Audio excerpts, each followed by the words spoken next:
Ça fait quand même des décennies certains, donc probablement vous, soulignez l'importance des PME, mais ça veut dire qu'il y a une urgence particulière. Alors je vais peut-être essayer de donner 3 éléments dans ma vision qui justifient un peu cette urgence.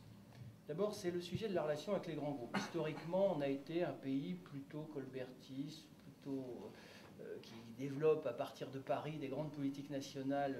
Ça date du XVIIIe siècle et peut-être avant avec les grandes manufactures, mais ça a été aussi les nationalisations. Il y en a eu après-guerre, il y en a eu dans les années 80.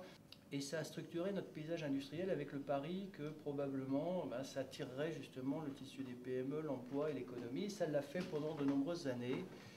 Mais peut-être qu'aujourd'hui, sans parler d'échec, on bute sur une limite. C'est que les grands groupes vont chercher la croissance là où elle se trouve, c'est-à-dire dans les pays émergents. Et donc on voit que ces grands groupes qui ont défendu leur intérêt et l'intérêt de leurs actionnaires n'ont pas forcément toujours défendu l'intérêt général comme on pouvait le comprendre, j'allais dire, dans notre pays, en tout cas comme les politiques et nos gouvernants pouvaient le comprendre, et notamment tout ce qui est création d'emplois. Rien ne sert de lutter contre la destruction, j'allais dire, de l'industrie, c'est les thèses schumpeteriennes, mais il faut recréer, donc innovons, et ça a été, en tout cas moi je l'ai connu dans les années 2000, au début des années 2000, où justement j'étais au ministère de la Recherche, avec le traité de Lisbonne, l'effort de recherche qu'on a amplifié, ça a donné, déjà dans 1999, c'était M. Allègre, une politique pour l'innovation, la création d'incubateurs, essayons de doper les PME avec des politiques publiques extrêmement actives. Et tout récemment, le grand emprunt, le programme d'investissement d'avenir, est très largement inspiré, je vais dire, par cette idée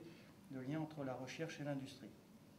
Pour autant, on voit bien qu'on a réussi à créer de la recherche, on n'a pas forcément toujours réussi à créer la valeur qui va avec. Quand on regarde, et c'est un sujet dont je me suis occupé, la valorisation de la recherche des organismes de recherche, là aussi on est sur un système très colbertiste avec les grands organismes thématiques. Bon, les produits financiers, en tout cas, qu'ils tirent de cette valorisation de la recherche sont faibles, et les PME ont du mal à accéder à cette recherche et aux brevets, et les grands groupes ont leur direction de recherche, mais qui sont souvent les premiers sacrifiés, j'allais dire, dans les efforts de rationalisation de leurs coûts. Aujourd'hui, la production d'innovation dans le monde est énorme, c'est un marché. Il ne suffit plus de produire des brevets dans une université française pour une entreprise française, il faut aussi savoir se protéger au niveau mondial. Et il y a des échanges qui se font, et cette nouvelle donne, il faut aussi qu'on sache la saisir. On est dans un pays où le financement des entreprises est beaucoup assis sur le financement bancaire. Historiquement, on a des réseaux bancaires assez puissants. Et avec BAL 3, Solvabilité 2, avec les nouvelles réglementations, donc plutôt dans le sens de la prudence, plus évidemment les effets de la crise, et bien aujourd'hui on bute sur une troisième limite, qui est que le financement bancaire ne joue peut-être plus, en tout cas nous on le voit sur les levées de fonds, je pense qu'on pourra en parler tout à l'heure, vous le voyez aussi, ne joue peut-être plus autant que par le passé, est-ce conjoncturel ou structurel, je ne sais pas dire, son rôle de soutien, j'allais dire, du financement des entreprises.